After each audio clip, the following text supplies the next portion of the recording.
তো কৃষক ভাইরা আজকে আপনাদেরকে আমি যে বিষয় দেখাতে চাচ্ছি সেটি হলো যে আমরা এই চারাতে এই যে আমার সামনে যে চারাগুলো দেখতে আছেন এগুলোতে আমরা কি কীটনাশক ব্যবহার করছি এবং কি ছত্রাকনাশক ব্যবহার করেছি সে সম্পর্কে।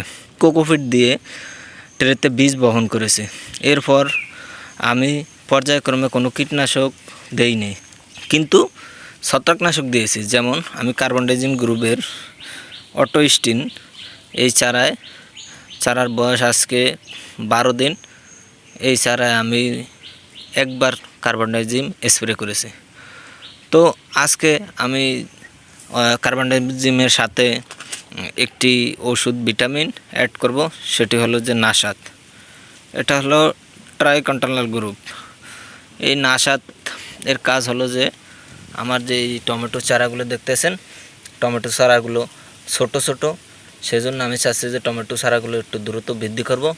সেজন্য আমি একটু ভিটামিন এই ছত্রাকনাশকের সাথে অ্যাড করে দিচ্ছি, যাতে আমার চারাগুলো এরকম সিম গাছের মতো সুন্দর এবং সবুজ থাকে এবং দ্রুত বৃদ্ধি হয়। 8 লিটার পানি নিয়েছি। এই পানিতে 8 গ্রাম কার্বনডাইজিম এবং 5 ml 5 ml নাসাত মিক্স করে আমরা এই যে টমেটো চারায় স্প্রে করব। তো আপনারা চাইলে নাসাত এবং অটোস্টিন একসাথে ব্যবহার করে আপনার চারার দ্রুত গ্রোথ বৃদ্ধি করতে পারবেন।